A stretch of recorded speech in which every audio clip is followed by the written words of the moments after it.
Big boss Marathi सीझनचा भाऊचा धक्का हा दुसरा धक्का असेल आणि या वीकमध्ये खूप काही गोष्टी घडल्या.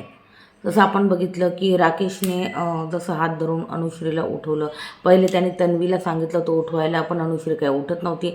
आणि आपल्याला सगळ्यांना माहिती का हे सगळं जे कारस्थान होतं हे विशालने केलं होतं. विशालने सांगितलं होतं त्याच्या बेडवर जाऊन झोप. पण तुम्हाला वाटत असेल रितेश सर विशालला बोलतील, तर असं मला नाही वाटत काही होईल. कारण आत्ताच्या आत्ता विशालचा हा गेम प्लॅन उघड नाही करणार ते, नाहीतर पूर्ण तो तिची टोळी ना ती टोळी पूर्ण फुटेल. कारण मग रुचिता त्यांना कळालं का बाहेर असं दिसतं आपण विशालच्या इशाऱ्यावर असतोय किंवा काय, तर रुचिता आणि अनुश्री वेगळा गेम प्लॅन करतील आणि इथं विशाल एकटा पडेल. म्हणजे ना ही टोळी पूर्ण फुटून जाईल. तर आत्ता बिग बॉस आता ही टोळी काय फुटू देणार नाही सध्या तरी. ते विशालला इतक्या लवकर एक्सपोज नाही करणार. पण अनुश्री आणि रुचिता यांचं जबरदस्त क्लास जी आहे ना बिग बॉसमध्ये रितेश देशमुख सर भाऊच्या धक्क्यात लावतात. इवन रात्री मी तुम्हाला गॅरंटी देते, 100% गॅरंटी देते, रात्री जो प्रोमो आउट होईल ना तो इतका जबरदस्त असेल, जो जान्हवीच्या वेळेस पण नव्हता आणि कोणाच्याच वेळेस नव्हता. इतका जबरदस्त रागातला जो प्रोमो आहे ना रितेश सरांचा आउट होईल. जो राग आहे ना त्यांचा फुटताना दिसेल रुचितावर, सर्वात जास्त रुचितावर. कारण रुचिताने तो जो टॉपिक आहे ना तो आणला होता राकेशचा, ज्याच्यात काही म्हणजे तथ्य तर होतं, पण ठीक आहे, पण म्हणजे ते काही गरजच नव्हती त्या सगळ्या गोष्टी. तिचं आणि करणचं चालू होतं. राकेश काय बोलला होता मध्ये का कोणीतरी हिला गप्प बसवा असं इंग्लिशमध्ये बोलला होता. समवन स्टॉप हर असं काहीतरी बोलला होता तो. आणि त्याच्यानंतर हिने तो काही म्हणजे नसताना, तिचा सुद्धा स्वतःचा मुद्दा नसताना, अनुश्रीचा मुद्दा असताना तिने तो मुद्दा आणला आणि त्याचा इतका मोठा तो बवाल केला तिने. आणि मग ते म्हणजे राकेशवर जो तिने आरोप लावला जो इतका चुकीचा होता. राकेश म्हणे मी हिला छोट्या बहिणीसारखं मानतो, माझ्या लहान बहिणीसारखं मानतो. आणि ती डायरेक्ट अनुश्री बोलली की मी याला भाऊ मानतच नाही, मी या घरात कोणालाच भाऊ मानत नाही, असं काहीतरी तिने स्टेटमेंट दिलं. तर याच्यावर रितेश सर नक्कीच बोलतील की रुचिताने जे केलं ते केलं, पण अनुश्री तुम्ही म्हणू शकल्या असत्या की राकेश दादाचं असं काही म्हणणंच नव्हतं किंवा त्याचं तसं काही इंटेन्शनच नव्हतं. तुम्ही या सगळ्या गोष्टी अजून वेगळ्या ठिकाणी घेऊन गेल्या आणि तुम्ही पण त्यांच्यावर उलटला.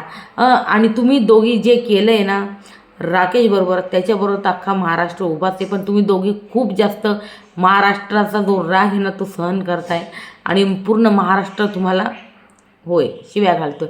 हे सगळं नक्कीच बोललं जाईल त्यांना आणि याबद्दल तर बोललंच जाईल. परत हा टॉपिक निघाला आणि याच्यावर जबरदस्त क्लास लागणार आहे. मी तर म्हणते आज माझे 2-3 पानं तर रुचिताच्या क्लासमध्ये, 2 पानं अनुश्रीच्या याच्यात म्हणजे भरणारी इतकी जबरदस्त क्लास जी आहे ना त्या दोघींची लागणार आहे. अनुश्री आणि रुचिता जो निगेटिव्ह गेम खेळत आहे, तर याच्याबद्दल जबरदस्त क्लास यांचे लागताना दिसताना. राकेशवर त्यांनी जे एलिगेशन्स लावले, जे एकदम म्हणजे काहीच तथ्य नव्हतं त्या गोष्टींमध्ये.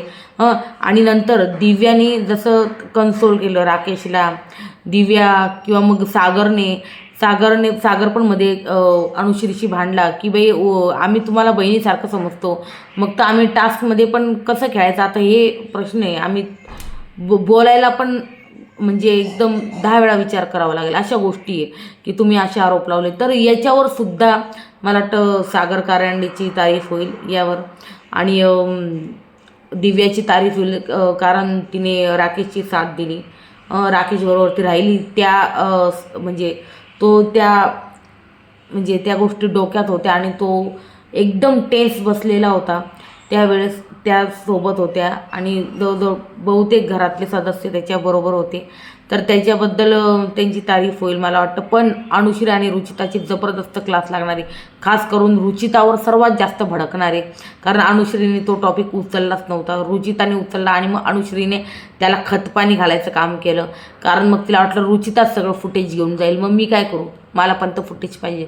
मग ना या सगळ्या गोष्टी आणि अनुश्री ज्याप्रमाणे या वीकमध्ये राकेशच्या मागे लागली याच्याबद्दल पण रितेश सर जबरदस्तीची कान उघडणी करणार आहे अनुश्रीची रुचिताची पण. आणि अनुश्री घरामध्ये शिव्या पण देते प्राजक्ताला, जसं ती चूवरनं बोलली त्याबद्दल पण बोलणार आहे रितेश सर. अनुश्री आणि रुचिता हायलाईट असणार आहे ह्या वीकमध्ये. जबरदस्त क्लास यांच्यावरच पूर्ण तो भाऊचा धक्का राहणार आहे. आणि प्राजक्ताला बोललं जाईल का तुम्ही ते रोशनबरोबर अनफेअर केलं, म्हणजे संचालक होती तू आणि तू त्याच्यामध्ये चांगल्यावर इन्फ्लुएन्स झाली. तू तुझा डिसिजन स्वतः घ्यायला हवा होता.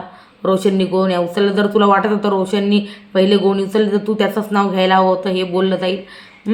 अजून तन्वीच्या कॅरेक्टरवर जे बोलली रुचिता टास्क दरम्यान ते सुद्धा म्हणजे बोललं जाईल. म्हणजे वाटते रुचिता आणि अनुश्रीचे इतके मुद्दे या वीकमध्ये, त्याच्यामुळे पूर्ण जे आहे ना भाऊचा धक्का त्या दोघींवरच जास्त राहील. आणि बाकीच्यांना ना एक लाईन 2 लाईन स्तुती वगैरे, स्तुती कोणाची होईल, सागरची होईल, दिव्याची स्तुती होईल, तन्वीची स्तुती होईल. ज्याप्रमाणे या वीकमध्ये तिने पूर्ण गेम पालटून टाकला त्याबद्दल.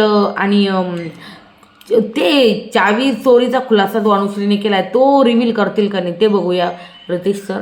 आणि हे सगळे जे मुद्दे नाही एकंदरीत ते येतील. आणि राकेशला पूर्णपणे क्लीन चिट देण्यात येईल आणि दिली पण पाहिजे. पूर्ण महाराष्ट्र त्याच्यासोबत आहे आणि राकेशला क्लीन चिट देण्यात येईल. पण राकेशला एक वॉर्निंग पण मिळेल की तुम्ही बिग बॉसची प्रॉपर्टी असं रागामध्ये फोडू नका, हे पण सांगण्यात येईल.